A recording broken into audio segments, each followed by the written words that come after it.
वेभ्यो नमो नमः। आज हम लोग वृद्धि संधि को देखेंगे।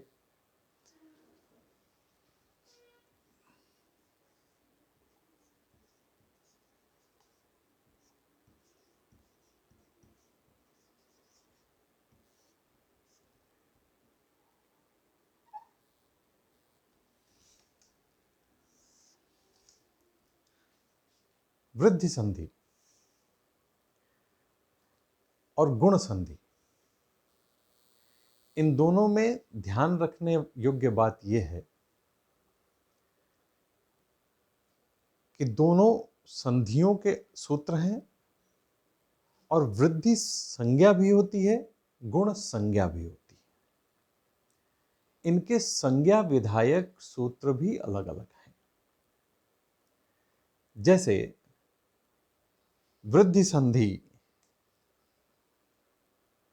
से पूर्व कुछ वर्णों को पाणिनि ने वृद्धि संज्ञक वर्ण घोषित किया है। सूत्र है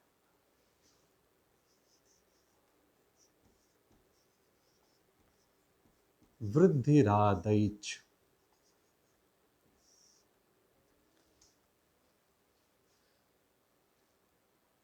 अर्थात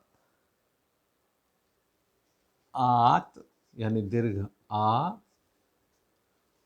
और ऐच प्रत्याहार के जो वर्ण हैं ऐ और औ, इनकी वृद्धि संज्ञा होती है। गुण संज्ञा में भी अदिंग गुणः सूत्र उन्होंने रखा है।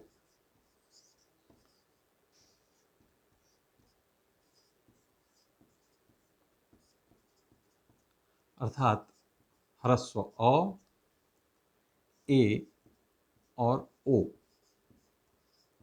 इनकी गुण संज्ञा होती है।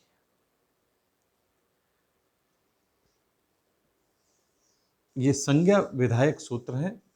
वृद्धि संज्ञा विधायक सूत्र है वृद्धिरादैच और गुण संज्ञा विधायक सूत्र है अदिंग गुणः। गुण संधि करने वाला सूत्र था आद गुणः।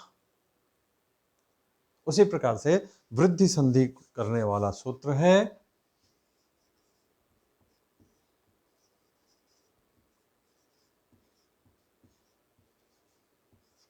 वृद्धिरेचि। सूत्र की वृत्ति है आदि एच परे वृद्धिरेकादेशः स्यात्। अर्थात अ के बाद अ अर्थात ह्रस्व और दीर्घ अ, इसके बाद एच प्रत्याहार के अगर वर्ण आते हैं तो दोनों के स्थान पर वृद्धि संज्ञक वर्ण एकादेश होता है। अर्थात उन दोनों को हटाकर, उन दोनों को डिस्प्लेस करके वृद्धि संज्ञक वर्ण उनके स्थान पर बैठ जाता है। हम लोग चार्ट की ओर ध्यान दें तो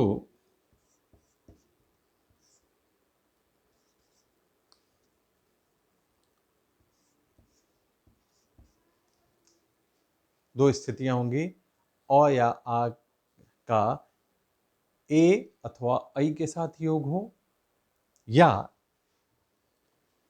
अ या आ का ओ अथवा औ के साथ योग हो। ध्यान देंगे, जो भी संधि के परिणाम स्वरूप वर्ण बैठना है, वृद्धि संज्ञक वर्ण बैठना है, वो दोनों के स्थान पर बैठेगा, एकादेश होगा। यहां अ या आ का अगर ए अथवा ऐ के साथ योग होगा तो दोनों के स्थान पर ऐ एकादेश होगा, और यदि अ या आ के बाद ओ अथवा औ आता है, वृद्धि संधि होगी और दोनों के स्थान पर औ एकादेश होगा। अगर हम ध्यान दें तो यहाँ स्थिति बनती है कि अ का ए के साथ भी मेल हो सकता है, अ का ऐ के साथ भी मेल हो सकता है। उसी प्रकार से आ का ए के साथ भी मेल हो सकता है और आ का ऐ के साथ भी मेल हो सकता है। एक एक उदाहरण को हम लोग देखते चलते हैं। जैसे अ का ए के साथ मेल हो, क्या स्थिति बनेगी? उदाहरण से हम लोग समझें। कृष्ण धन एकत्वम। यहां कृष्ण में अंतिम अक्षर अ और इस अ के बाद आया ए। इस अ और ए के मिलने से हमारा जो वृद्धिक संज्ञक वर्ण एक आदेश हुआ, वो वृद्धिक संज्ञक वर्ण होगा ऐ।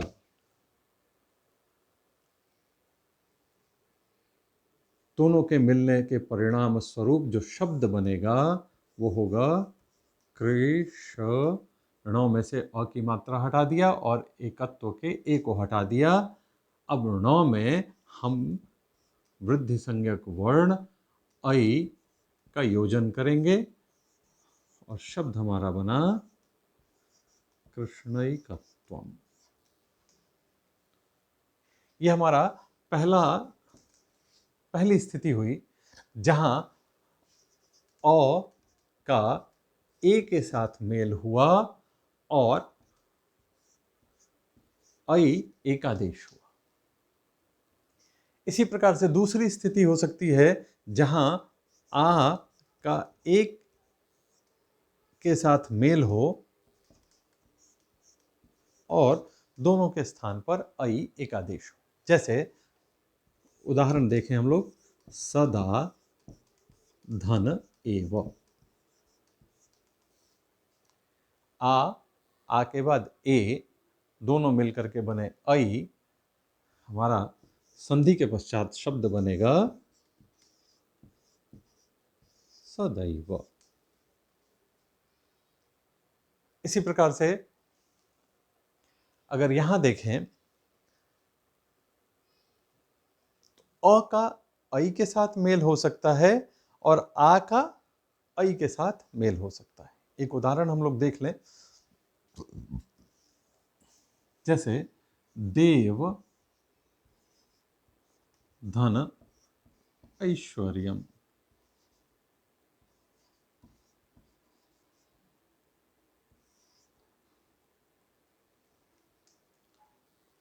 अ के बाद ऐ, दोनों मिलकर के भी बनेंगे ऐ। शब्द हमारा होगा देवैश्वर्यम।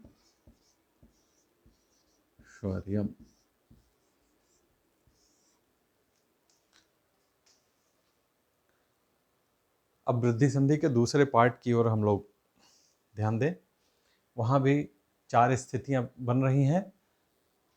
ये चारों स्थितियां होंगी अ का ओ के साथ मेल हो, या आ का ओ के साथ मेल हो, अ का औ के साथ मेल हो, या आ का औ के साथ मेल हो। इन चारों स्थितियों में औ एक आदेश होगा। एक एक उदाहरण हम लोग देखते हुए चलते हैं। सबसे पहले अ और ओ का देखते हैं। उष्ण धन ओदनम।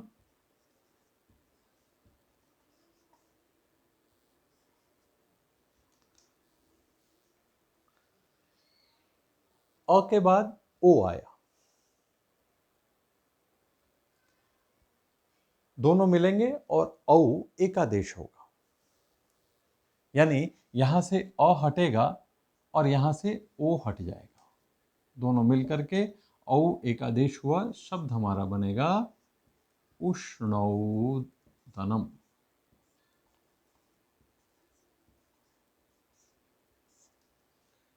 दूसरी स्थिति हो सकती है जहां आ का ओ के साथ मेल हो, अर्थात प्रथम वर्ण का अंतिम अक्षर आ हो और द्वितीय वर्ण का प्रथम अक्षर ओ।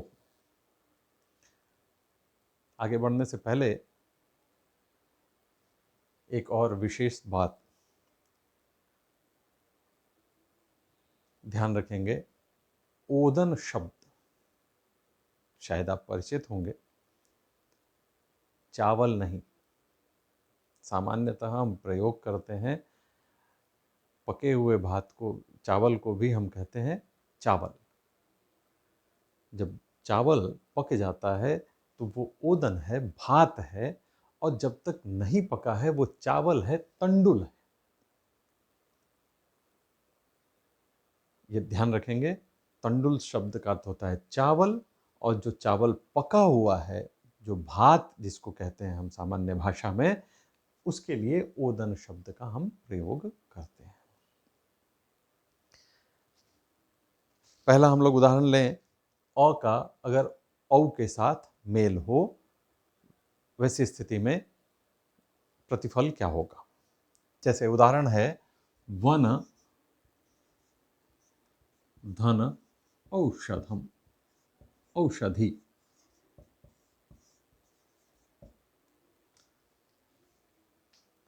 कैसी औषधि? वन में पाई जाने वाली औषधि। यहां औ और औ के बाद औ आया, दोनों मिलकर के भी औ के बाद औ, दोनों मिलकर के भी औ बनेंगे। शब्द हमारा बनेगा वनौषधि।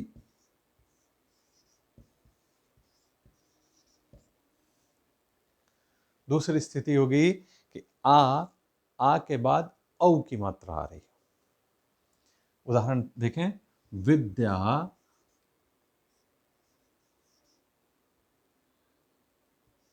धन औत्सुक्यम।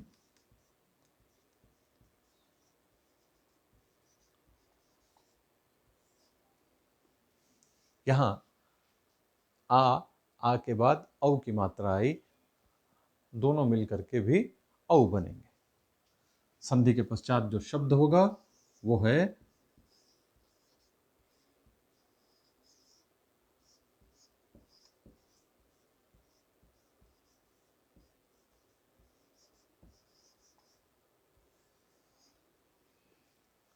इस प्रकार से आज हम लोगों ने वृद्धि संज्ञा को समझा, वृद्धि संधि को उदाहरणों के साथ समझा। अगली वीडियो में हम लोग अयादि संधि पर दृष्टिपात करेंगे। धन्यवाद।